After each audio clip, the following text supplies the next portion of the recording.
Good evening, everybody. Tom Dermody, Mayor, City of LaPorte, with a special AMA. Ask Me Anything this evening. Something that we've been talking about for many, many months is a wastewater, water, um, stormwater fee increase because we have much needed uh, work to do for the City of LaPorte for our future.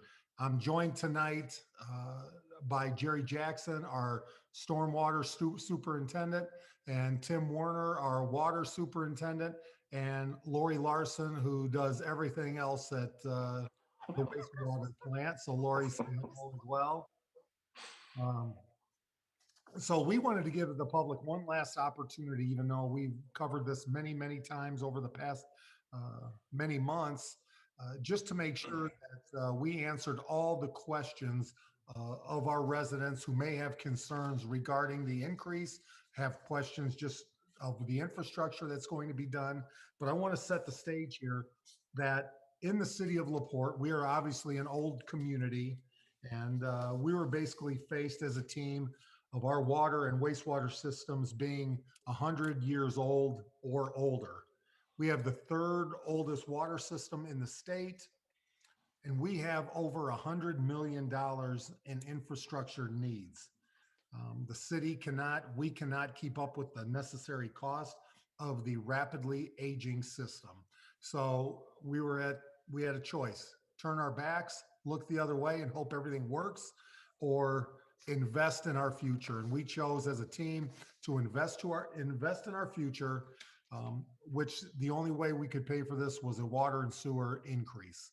So with that, what I wanted to talk about tonight is turn it over to our two superintendents, because these dollars are not going into the city coffers to go spend more money. These dollars are going into our infrastructure to fix, repair our infrastructure. And if many of you have followed us on Facebook, you've seen over the winter months a lot of the issues, main breaks, water coming through the sidewalk because we have old infrastructure.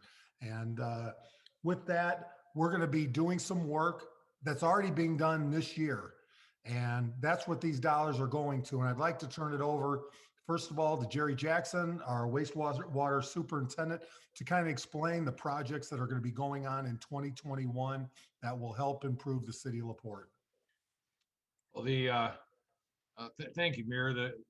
Oh, my cat is going to reboot the computer. Stand by. Oh, she jumped up on top of it.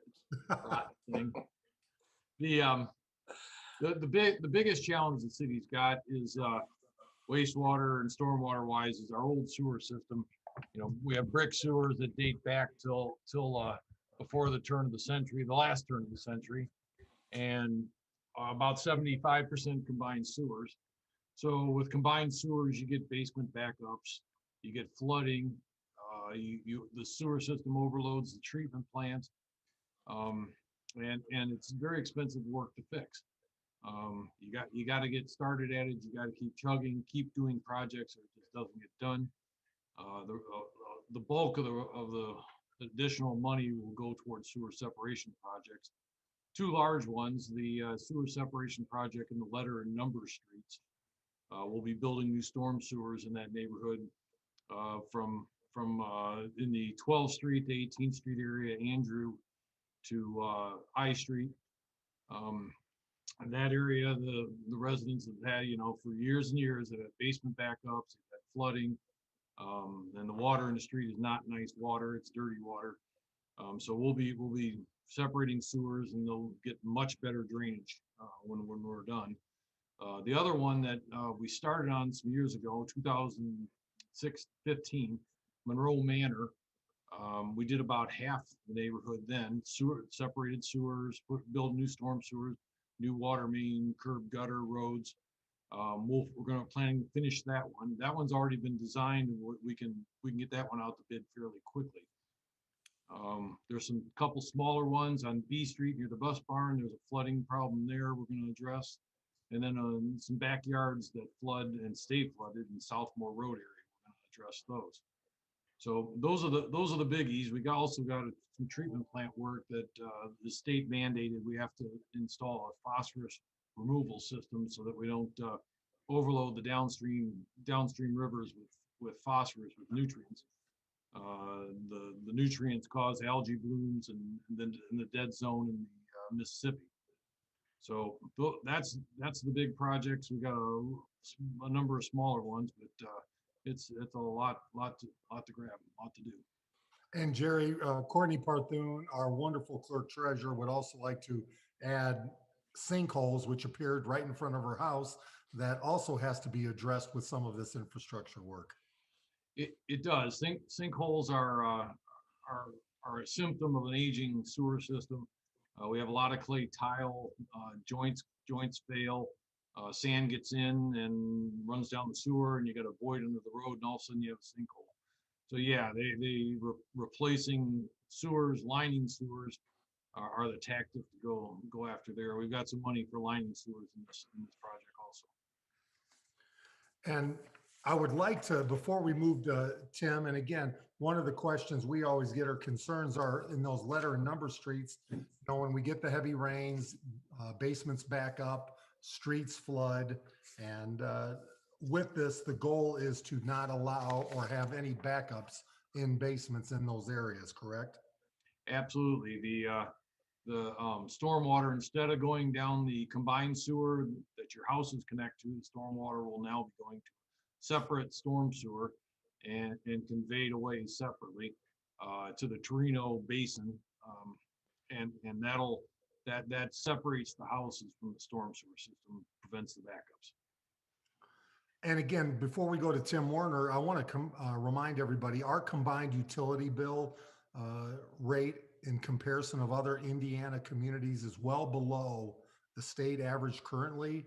And with these increases, we will still be below the state average in 2024. So we're trying to be as competitive as possible, but we also have this work that needs to be done. Chris Smith asked, I know one of the one rate increase for the 20 million, but what of the other 80 million? Will there be more increases? I mean, our goal is to, one, keep fees, taxes, everything as low as and competitive as possible. But our goal will be maybe to, depending on what bonding comes off, what bonding is paid for, to review it at that time. But I think, and Jerry and Tim, you can answer or add on to this, but I think the goal is to continue this much needed work after the 20 million. It is, and the work has to continue. Costs continue to go up. So like every utility, like NIPSCO, you know, for your gas and electric, for your phone, for your cable, all those bills go up regularly. And if you're gonna keep your system up to snuff and bring it up to snuff, rate increases are gonna happen. And I think the city's been kept their rates as low as possible, maybe too low, so that we can't do enough capital projects.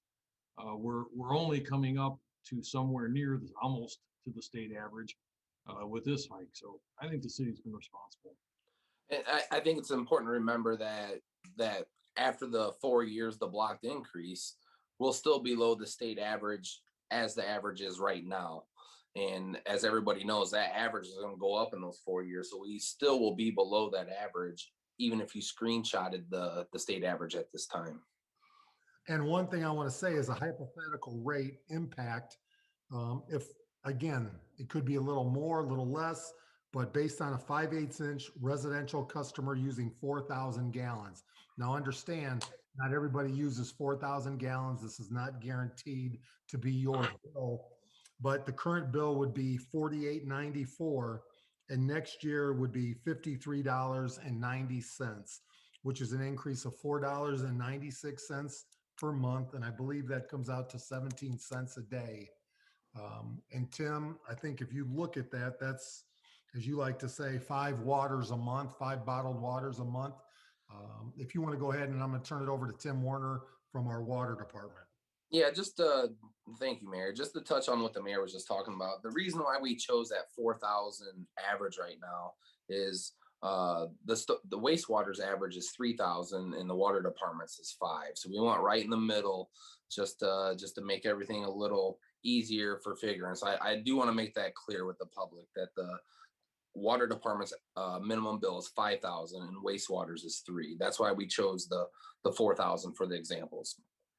And real quick, on the water side of the increase, after the 4 years increase, you're still paying about 80 cents, 84 cents a day for water. I think that's important to remember, especially in this day and age when a cheap bottle of water is $1.50. So I just wanted to throw that out there real quick for the public. To get back to the water department's infrastructure needs, as the mayor said, we are the third oldest water system in the state of Indiana. One of the major things that we need to do as a department here is to reinforce our water supply. 4 out of our 10 wells were drilled in the 60s and are just after useful end of life. And the part of the water system that really affects is the Lake Street plant. We do have 2 filtration plants in the city of LaPorte, both rated at 6 million gallon a day plants. A couple years ago, back in, 2012, we drilled 3 brand new wells for the Eastside plant, which brought that total number up to 6 wells for that plant. Currently, we are only running on 2 wells that go to the Lake Street plant. So it's imperative that we bring in some more source water for those plants just to give the city redundancy between the 2 plants.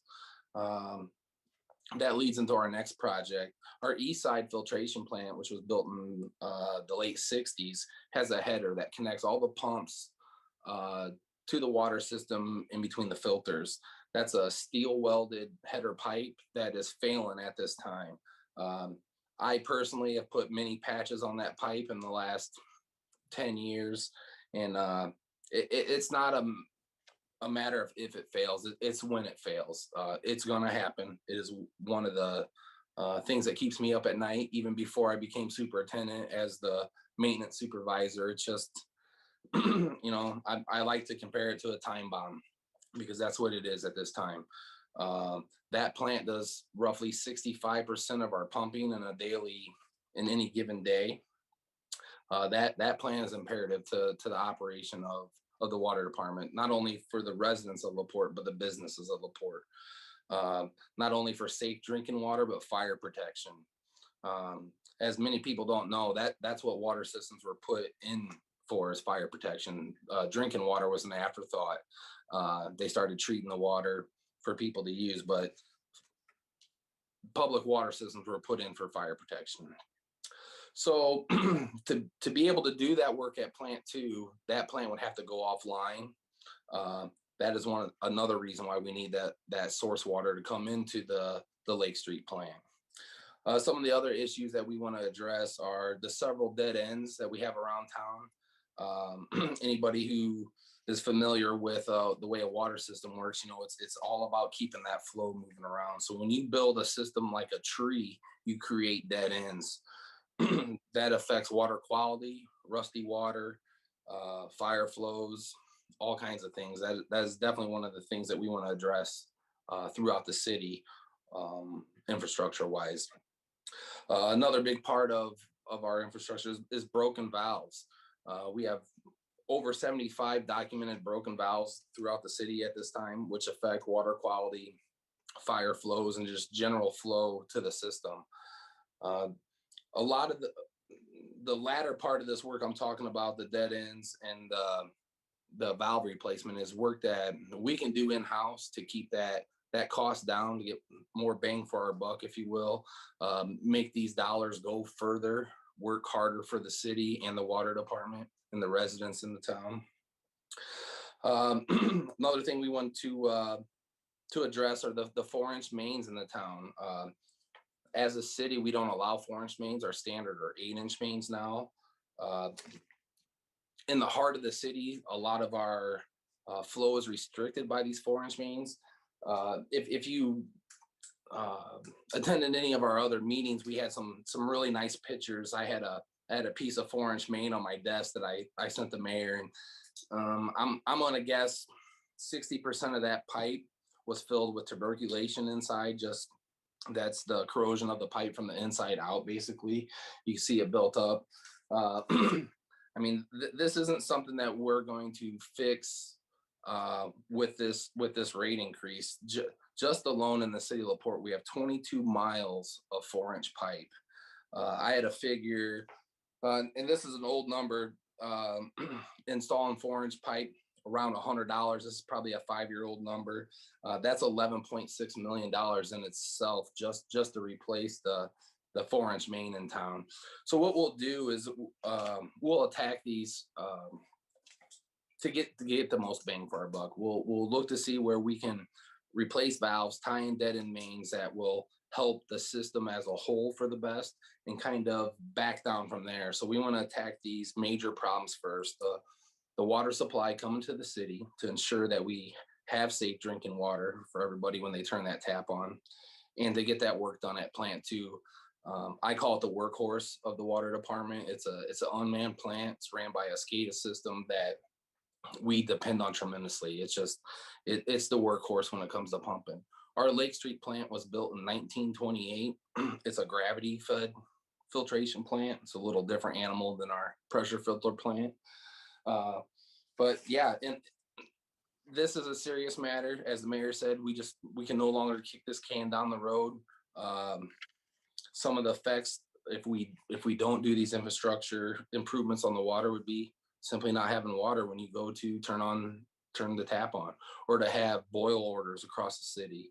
As I'm sure has been in the news a lot lately with Texas, that's not something we want to happen on our watch here in the city of LaPorte. And it won't happen as long as we make these improvements, which, as the mayor said, a lot of these plans have been drawn up already. We already have a good inventory of the valves we need replaced, the areas we're going to attack as a department to get that flow back in different mains around the city. And I have bids sitting on my desk right now for the new well field that I will be going to the Board of Works here soon to turn in for bids to get the ball rolling on our water source. Soon after that, we'll be able to do the work at plant 2 and just give the city and the residents the confidence in the water system, knowing that it will provide when needed. And Tim, if I can add, that infrastructure that's about to fail at plant 2, if that goes out, 65% of the city would not be served with water. Well, yeah, it does 65% of our pumping. We could probably pick up some of that by overworking the other plant, but we're still restricted by the water source coming in that plant. The water we have coming in that plant right now, we can't do the 6 million gallons a day that the plant is rated at. On a daily average, we pump over 3 million gallons a day. I know that seems like a big number to everybody, but you got to remember, you have to be ready for a fire at any time. Fire trucks and a large fire can use up a lot of water very fast. So don't let that average pumping value and what the plants are rated at confuse you, because like I said, some of those fire trucks can pump 1,800 gallons a minute on a fire. That's one truck. Well, I'm going to add, this is a picture of an there it is within our system, and you can see all the work and all the, I guess, go ahead, Tim, give a quick. Yeah, that's tuberculation. What that is, it's formed in the pipe, or it's just the sediment in the water. You know, our area, we have high iron, which I'm sure everybody is aware of. That is one of the treatment processes that we remove that iron at our plants. But that's what happens with old mains as water sits stagnant and moves through there. You can see the restriction in that pipe. And then when we get those high flow situations, as I'm sure a lot of the residents have experienced during our hydrant flushing, it breaks some of that off. And that's what you see suspended in your water when you get rusty or brown water. Well, that's an example of what needs to happen. And thank you both. We do have a question here from Anastasia Kelsey. I think a great question. How long will the repairs take? And what is the estimated lifetime of the new that we're installing? And each of you can talk about that. Jerry? The sewer separation projects are full construction season. So the work will start this year and may get completed this year. That's kind of a push. As far as the lifetime of the project, of the pipes we're putting in, we're using PVC sewer. New sewers are all PVC, and I guess the verdict isn't really out on them how long they last. But when you depreciate it, when you do the calculations, you assume about 50 years. So at least 50 years. So we are well over with our 100-year-old infrastructure system currently. So Absolutely, and that's all clay tile, which doesn't corrode, but it sure does crack and break. Tim, how about you with Yeah, infrastructure you're same, putting? same with the water. When it comes to piping, we use pressure class 350 ductile iron is in our specs for water main replacement. That life varies on the soil types it goes into. We have procedures now with bag and pipe to get extra life out of pipe that's put in hot soil. We'll call it high acidity level soils that attack metals and things like that. But yeah, 50 to 100 years, 50 to 75 years on the piping. The wells, that's going to be a little different. So like I was saying, the wells that are failing were drilled in the 60s. Back then, when they drilled a well, if it produced 1,200 gallons a minute, they put a 1,200 gallon a minute pump into it.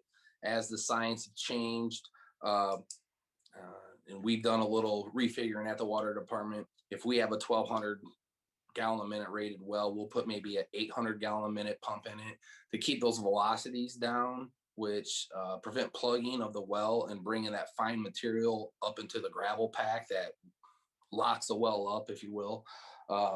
So that's why we need some extra wells. You put those on a rotation, you don't overwork the wells, you don't overuse them, you get a lot better life out of them. You stay up on the cleaning, you don't let them get plugged. So, those wells could last us, 50, 60 years if well taken care of, which is really good for production wells in our area. The infrastructure at plant 2, like I said, that was steel welded pipe. It was put in 1968. It's at the end of its life now. What I'm hoping to do is to spec that out as for stainless pipe, which would easily, I'm sure, double the life of that header. So, the improvements in the plant could last a lot longer than they did this first time around. You're thinking 30, 50 years they've lasted. I would be more uncomfortable saying we could get more than that out of a stainless steel header inside that plant. So the next question, Michael Carrier, I think Michael from our own transport team. What about the outside streets, water mains? My house water has a weak water pressure flow to my incoming water pressure. All right, we maintain a 50 psi minimum throughout the town. Once it gets in your house, it can drop down to about 43 psi. A lot of that is restricted by the old plumbing inside the houses. The same thing we just showed, that 4-inch main, you possibly have galvanized piping in your house. I don't know if you ever cut a piece of that, but it's going to have the same thing inside there. It's going to have a wall built up with tuberculation and other materials inside there. So you can see what it does to, your 1-inch, 3/4-inch pipes inside your house. And we're dealing with 4 to 18-inch water mains. It's the same thing, just on a smaller scale. That's probably your issue. It's a lot of older homes in LaPorte that have this galvanized piping in. You want to contact me at twerner, WERNER, at the city of LaPorte, in.gov. We'll come out and I'll put a pressure gauge on the house for you and show you what we have at the meter. And then we can test that one of your spigots, and I can show you the PSI loss inside your house. We can come out and do that for anybody in the town if need be. They fixed my problem on Ohio Street. I had a partially closed valve and didn't know it. There's a lot of variables there, so that's a tough question to answer. But I tend to believe it's indoor plumbing. But we'd be more than happy to come out and take a look at it for you. Great. And Christopher Smith said he basically understands something has to be done. He just wishes we could invest into the people and education system in the town to help others afford the cost of living. Agreed. You know, we do have jobs out there with private manufacturers, great opportunity to make money in the city of LaPorte. And all you have to do is show up every day, and we can definitely help you out there. And the water department's hiring right now. There you go. Water department's hiring. I'm looking for two people. Tim, Frankie, anything you'd like to add?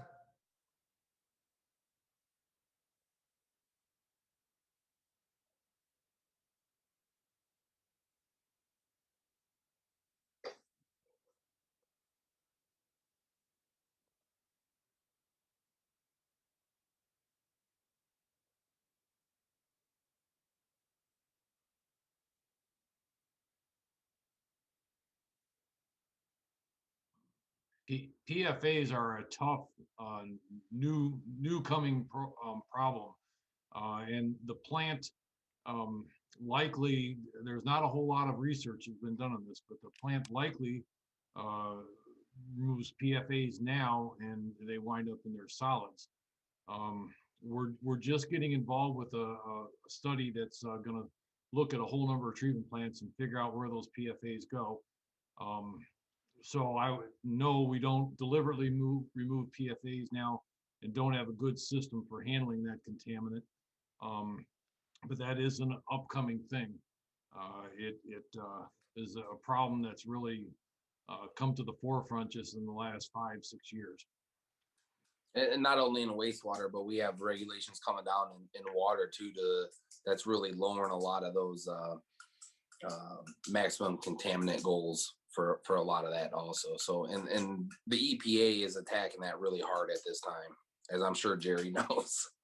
I should explain, PFAs are a byproduct of polyfluorinated hydrocarbons that are used in fire protection, nonstick coatings. They're probably in your couch to fireproof your couch. They tend to be everywhere, and they wind up in they can contaminate the water system. We don't have that problem here in LaPorte, we don't think. It can definitely get into the wastewater system just by all the things that get flushed down the sewer. So they're in very small concentrations, but it's an upcoming thing we're going to have to tackle. For sure.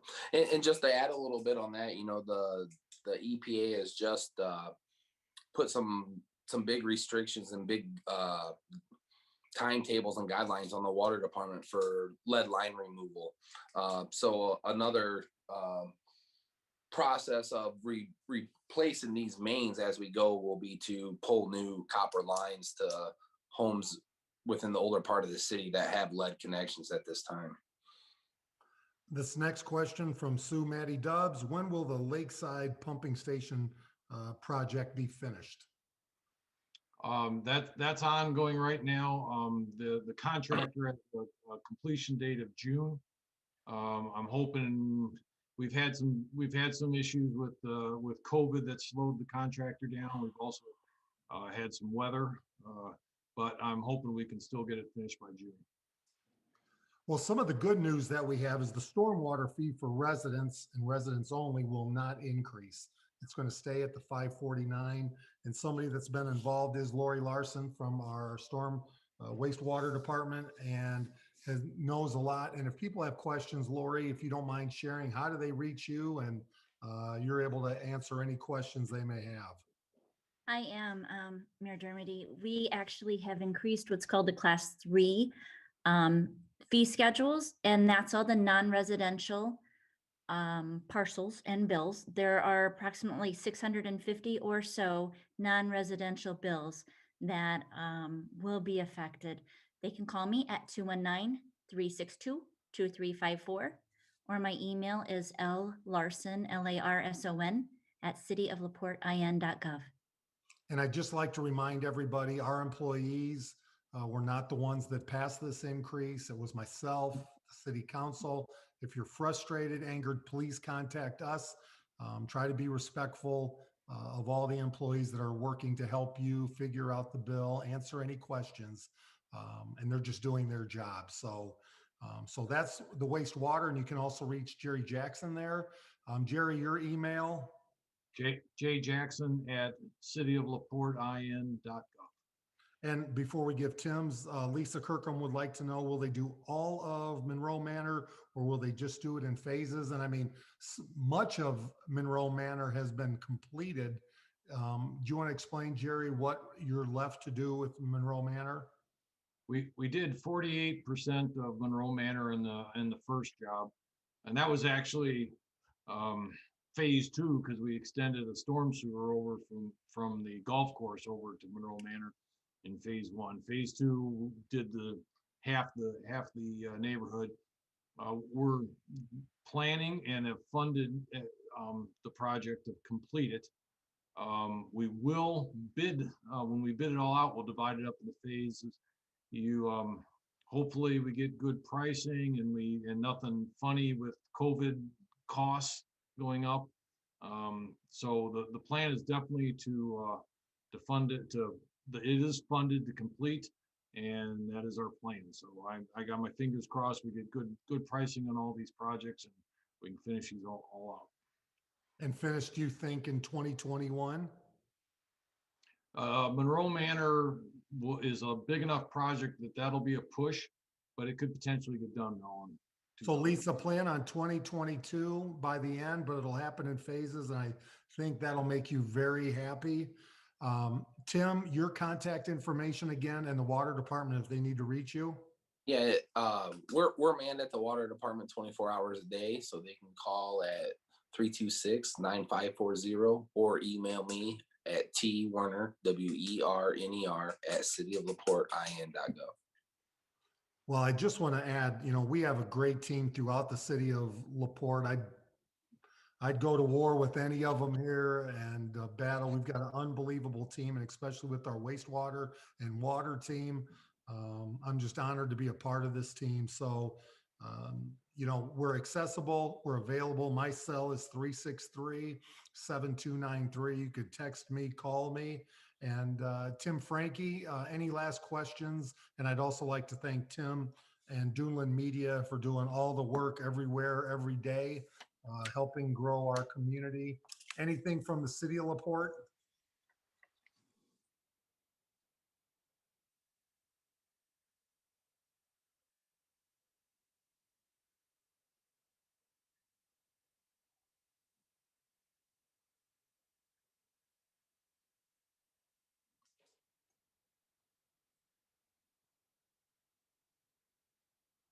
Tim, Actually, the city of LaPorte hasn't had a rate increase since 2017.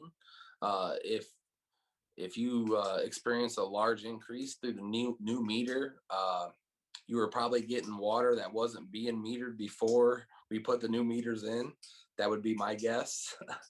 But there again, like I said, if you feel uncomfortable with your usage amounts, you can give us a call. We can come out and check things out for you. You'd be surprised how much a leaking toilet will cost someone in a month. So that's important. Please, our teams are accessible and available. So please call the water department if you have a concern about how much water you're using. But again, the meter read is very important. It gives you exactly what you're using. And that's something we can monitor at the water department. I can bring you charts showing you your daily usage, your usage at any time of the day, at any time of the month. That is all recorded once a day by our new meter system. We have a lot of information there. Another reminder to the public, those meters can detect leaks inside your house. If there's an open pipe flowing, it will send an alarm to the water department. Those signals only come in every 24 hours. I know that's a long time, but for someone who's out of town, we can get that alarm and it alerts us that something's not right. We can address that issue within 24 hours, which is a great feature of the new meter program that we run now at the water department. Also, I want to thank Courtney Parthune and her team in the clerk treasurer's office. Amazing team there that'll also be involved in the billing and answering questions and so forth. I'm telling you, the city of LaPorte is moving forward for these individuals here because of these individuals here and everybody else. So With that, anything that you'd like to say before we wrap it up for the evening? Just excited to get this work done. My crew's excited. These guys love getting in the dirt and doing this kind of work. Yeah, we're ready. We're ready to go to work for the city of LaPorte and improve our water system and keep it up to the, to the high expectancy that everybody expects their water to be: clean, safe, and fairly priced.